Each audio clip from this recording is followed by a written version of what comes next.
లేదు జ్యోతి, తనసలు నా మాటే వినలేదు. నన్ను రూమ్ నుంచి బయటికి నెట్టేసి డోర్ పెట్టేసుకుంది. తనకిక పిల్లలు పుట్టరనే బాధ, కోపం, అసహనంతో తను ఏడుస్తూనే ఉంది. ఆ బాధతోనే జ్వరం కూడా వచ్చేసినట్టుంది. నేనెందుకు బతకాలి, ఎవరికోసం బతకాలని పిచ్చి పిచ్చిగా మాట్లాడుతుంది. జ్యోతి, నేను తన ఆవేదన చూసి తట్టుకోలేకపోతున్నాను. నేనిప్పుడే బయలుదేరొస్తున్నాను రామరాజు, నువ్వేం టెన్షన్ పడుకో. శ్రావ్య నీ మాట తప్పించి ఎవరి మాట వినదు. నువ్వు తొందరగా వచ్చి జ్యోతి. సరే చెల్లి, నువ్వు మారిపోయావు. అంత బాగుంది అనుకునే టైంలో నీకెలాంటి కష్టం వచ్చిందేంటి చెల్లి? ఒక విధంగా నీకొచ్చిన ఈ బాధకి కారణం నేనే. భగవంతుడా, నా చెల్లెలు త్వరగా కోలుకునేలా గుండె నిబ్బరాన్నివ్వు.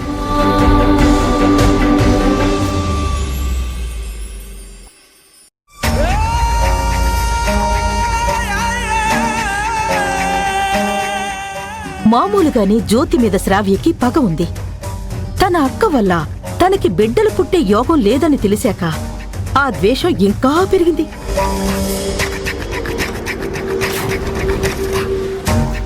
పంతం పట్టి ఏదైనా చేసి జ్యోతి జీవితాన్ని శ్రావ్య నాశనం చేసి తీరుతుంది. ఆ తర్వాత శ్రావ్య బతుకుని నేను బుగ్గిపాలు చేసి శారద మీద కక్ష తీర్చుకుంటాను. రాజీవ్ దగ్గర నుంచి ఈ శ్రావ్య సాక్ష్యాలు మాయం చేసిందో లేదో కనుక్కోవాలి.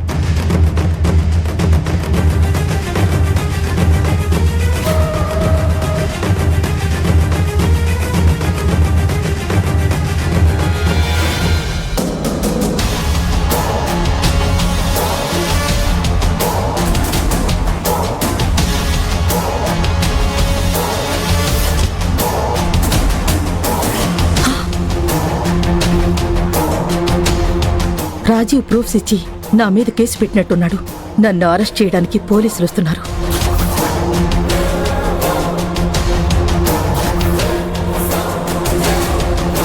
కుమారి, పోలీసులు వస్తున్నారు. నా గురించి ఏవైనా అడిగితే అమ్మగారి ఇంట్లో లేరని చెప్పు. అలాగే అలాగే అమ్మా.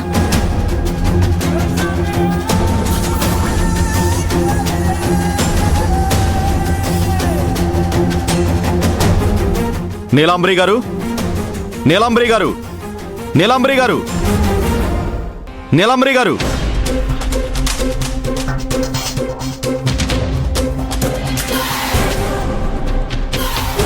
నమస్కారం సార్. ఆ అమ్మగారు ఇంట్లో లేరండి. నేను పూర్తిగా ఎంక్వైరీ చేసి ఇంట్లో ఉందని తెలిసాకే వారంటుతో నీలాంబరి గారిని అరెస్ట్ చేయడానికి వచ్చాను. నువ్వు అబద్ధం చెప్తే నిన్ను కూడా లోపలేయాల్సి వస్తుంది. నిజం చెప్తావా, పోలీసు బండి ఎక్కించమంటావా? నన్ను క్షమించండి సార్, ఆ అమ్మగారు లోపలే ఉన్నారు.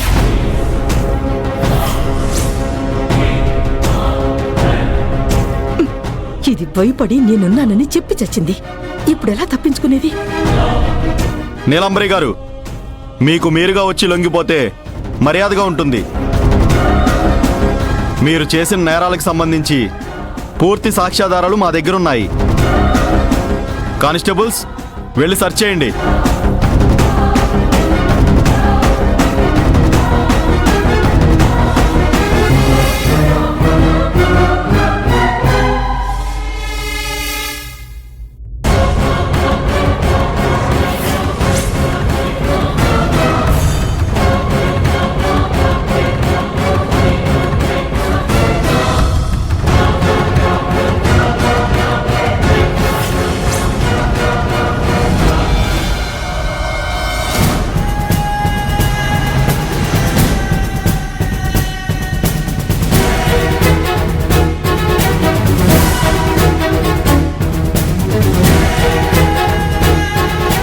సార్, ఇల్లంతా సెర్చింగ్ చేశాం, ఎక్కడా లేదు సార్.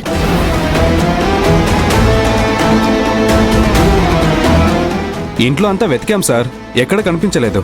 వెంకటూరు నుంచి పారిపోయినట్టుంది. నీలాంబరి తప్పించుకోవడానికి వీల్లేదు. ఎంత దూరం వెళ్ళుండదు, వెతుకుదాం పదండి.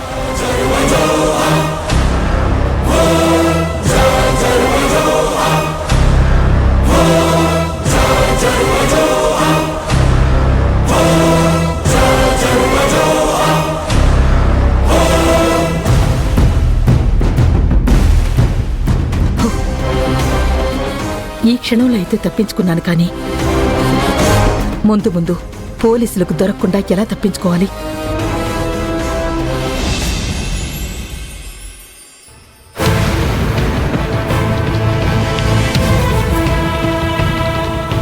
రామరాజు, వచ్చావా జ్యోతి? నీకోసమే వెయిట్ చేస్తున్నాను. శ్రావ్య ఇంకా రూమ్ నుంచి బయటికి రాలేదా? లేదు జ్యోతి, ఇంకా అలాగే రూమ్లో ఉంది. నేను చాలాసార్లు డోర్ కొట్టాను, అయినా డోర్ తీయట్లేదు. నేను పిలిచిన పలకలేదు, అలాగే కోపంగా ఉంది. జ్యోతి, నువ్వు ఒకసారి మాట్లాడు. సరే రామరాజు. చెల్లి, చెల్లి, నేను తలుపు తీయి. ప్లీజ్ అక్క, నన్ను ఒంటరిగా వదిలేయండి. నేనిప్పుడు ఎవరితోనూ మాట్లాడే మూడ్లో లేను. ఈ అక్కతో కూడా మాట్లాడవా? నీ అక్క మొహం కూడా చూడవా? అంతా నా కర్మ. దీని సెంటిమెంట్తో చస్తున్నాను. ప్లీజ్ ఒకసారి డోర్ ఓపెన్ చేయి చెల్లి. చెల్లి, వస్తున్నానుండు.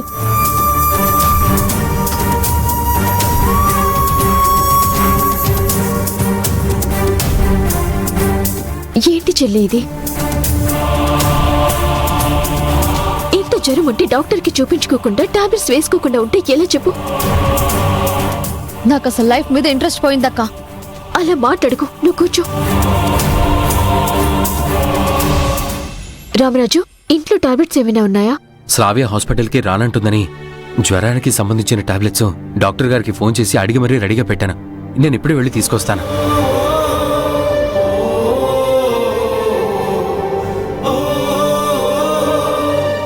శ్రావ్య, వేసుకో. వద్దక్క. మొండితనం చేయకు, తీసుకో.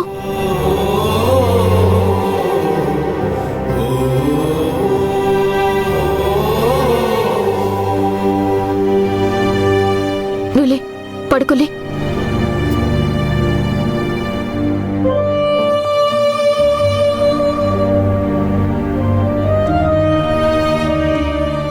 పిల్లలు పుట్టరనే బెంగతోనే నీకు జ్వరం వచ్చినట్టుంది.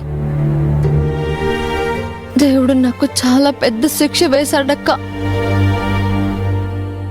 బాధపడి ప్రయోజనం లేదు శ్రవ్య. కాస్త గుండె ధైర్యం చేసుకో.